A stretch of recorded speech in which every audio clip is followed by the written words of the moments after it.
Good morning, listeners, and welcome to Top 3. Today, we're very happy to have David Foreman, Professor of Quantity Surveying at New Hampton University, to talk about his top 3 cities. Welcome. Thank you, Janet.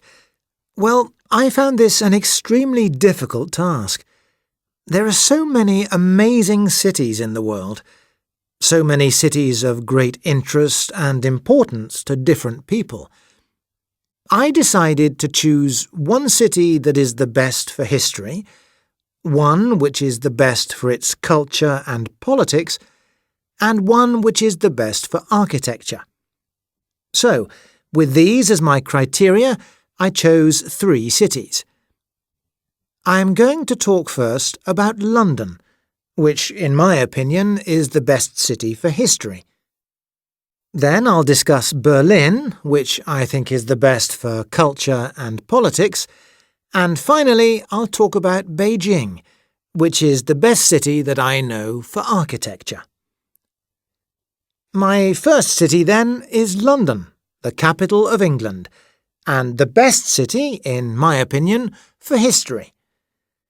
By area, it's the biggest of the 3 cities I chose, and its population is about 7.75 million. It's a very old city, and there are still a lot of old buildings, even though many were destroyed in World War II. The old buildings are important because they show us how society and culture has developed.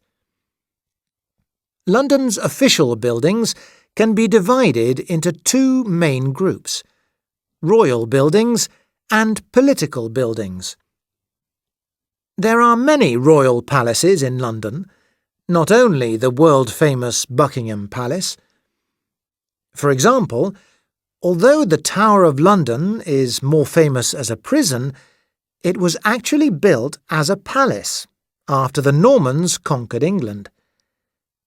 Henry VIII used Hampton Court as his main palace. Queen Victoria grew up in Kensington Palace. Another palace shows another important part of history, the political history of the country. The Palace of Westminster, more commonly known as the Houses of Parliament, was first used as a royal residence in the 11th century. Since the 13th century, it has largely been used for political purposes. One of the most famous sights of London, Big Ben, forms part of the Houses of Parliament.